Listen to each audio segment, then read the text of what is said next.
Welcome back, guys, and have we got a treat in store for us today? Well, I say us, for me really, but I'm bringing you along for the ride. We're currently sat in a service station in, I believe, Banbury, on the M40 anyway. But we are on the way to Silverstone. Why are we going to Silverstone, you ask? Well, we're on the way to pick up something quite special, quite new, unique. I'm not quite sure why I always do this sort of mystery at the start of these videos, because I would have 100% used it for the thumbnail and the title of this video. So as you're probably aware, we're on the way to Ducati HQ to pick up a bike. So, a bit of a backstory, how all this has came about. So Ducati UK actually reached out to me, and saying that out loud sort of inflates what actually happened. Ducati CEO did not come across my page and think this guy with his 19th place clubman finishes is just the man to ride our bikes for us. No, I know a guy that works for Ducati UK, used to ride with him quite a lot a few years back. He reached out and said, would you be interested in having a bike off us and, you know, taking it to a couple of races? I said, I'm not too sure, you know, let me have a think about it. Yes, I am interested. Can I come and pick it up right now?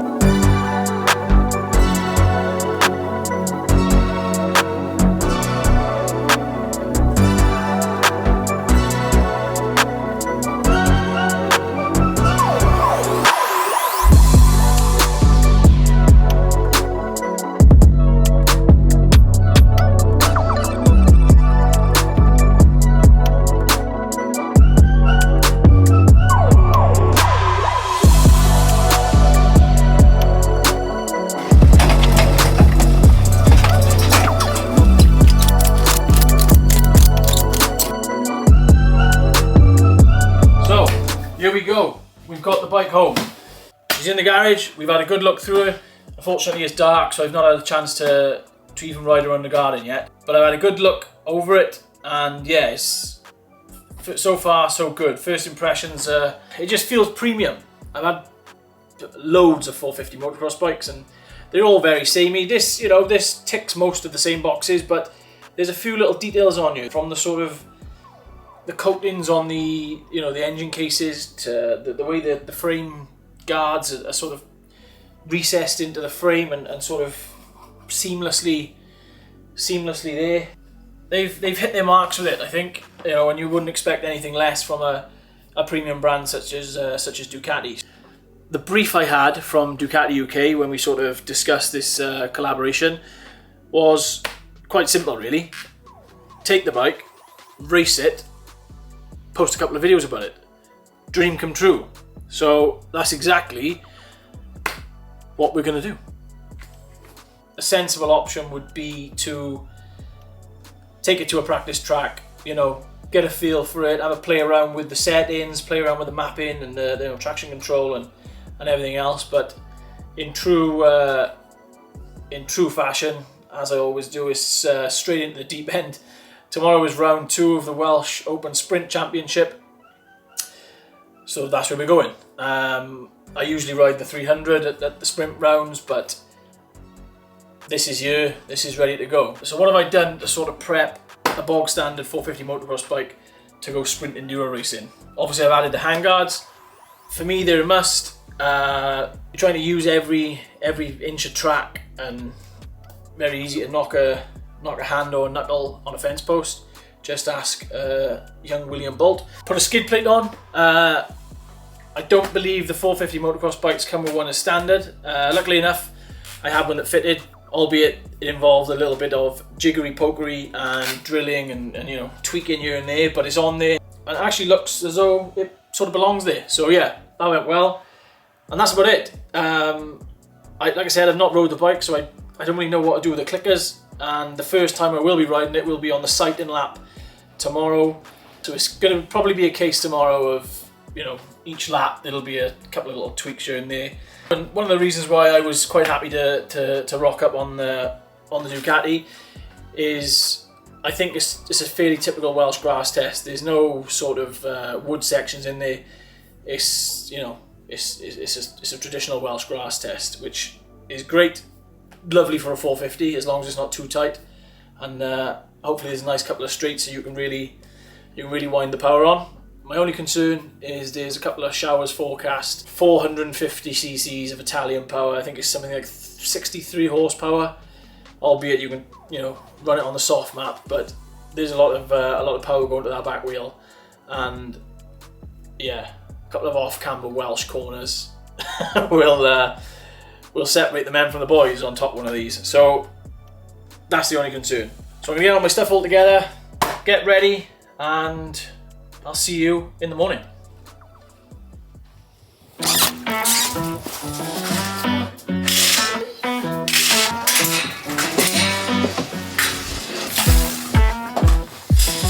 Okay.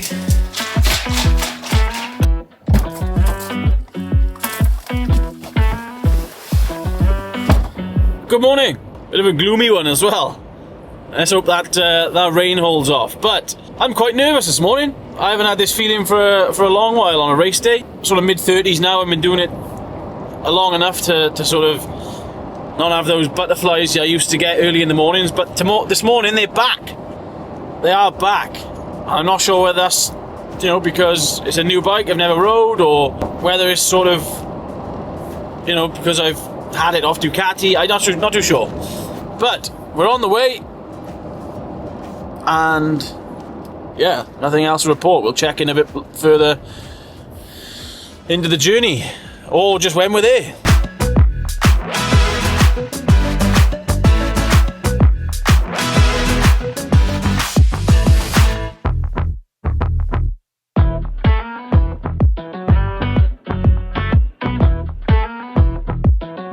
We're off. Time to go. Not sure how much I'll be able to capture, but I'll try my best. Wish me luck.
Fourth test, down through the gully, down through the sort of a bog. Did that bit quite easy. At the end of the bog there's a little bank you've got to go up just to get back on the grass really. And, had a bit of a wobble at the bottom. Halfway up it, sort of let go of the bike. Arm pump kicked in, and I was led upside down like a beach whale. So yeah, right down the pack now. I was like 150th then by the time I crossed the line. So a bit of making up to do on the next test, and probably going to have a couple of slower riders to try and get past, but that's the nature of sprint racing. Consistency is key.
must say the 450 is lovely. You know, there's certain areas, like there's a tight little gully and bog down in the sort of towards the end of the test. Obviously it's a big bike, and by the end of the test your arms are sort of starting to pump up a little bit and trying to hang on to it. You sometimes wish it wasn't as torquey and as powerful, but on all these fast flat out grass corners, yeah, in this element.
That's that.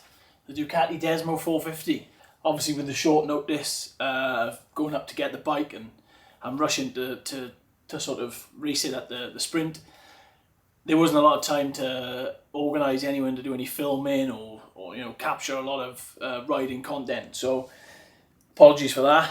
So unfortunately I imagine most of this video is me just waffling on talking about the bike rather than showing you exactly what it does. That being said, first impressions of the bike. I'm not going to go into too much depth. Obviously, all I did on the weekend was 7 tests on it, so it's not really a true test of the bike. You can't really get a feel for it, obviously. But first impressions were, there's a lot of power. Being a 450 motocross bike, there was always going to be, but like I said, I've owned and rode a lot of 450 motocross bikes. This thing is all there. I think a lot of the manufacturers always exaggerate the amount of power that these bikes produce, but I sort of believe Ducati when they tell you this bike is pushing out sort of 64, I think, something horsepower along those lines. Yeah, I don't doubt that for 1 minute. But it's not sort of it's not unrideable, it's not unmanageable. Probably to do with the Desmodronic valving system that they use, which I don't quite understand, but the bike will rev a lot. It doesn't taper off. The power goes right the way through and up into the higher rev ranges. I did find, even though that's not sort of my riding style, I'm more of a lugger. But yeah, I am going to get it onto a motocross track and put it in this setting that it was designed for. There's a motocross race this weekend. Hopefully I can get myself an entry and put the bike on a starting grid and see what she's capable of in a motocross race. So yeah, thanks for watching. Apologies again, there wasn't a lot of riding footage, and most of this video was me waffling on. Thanks if you've stuck with it. But yeah, thanks for watching, and I'll see you next time.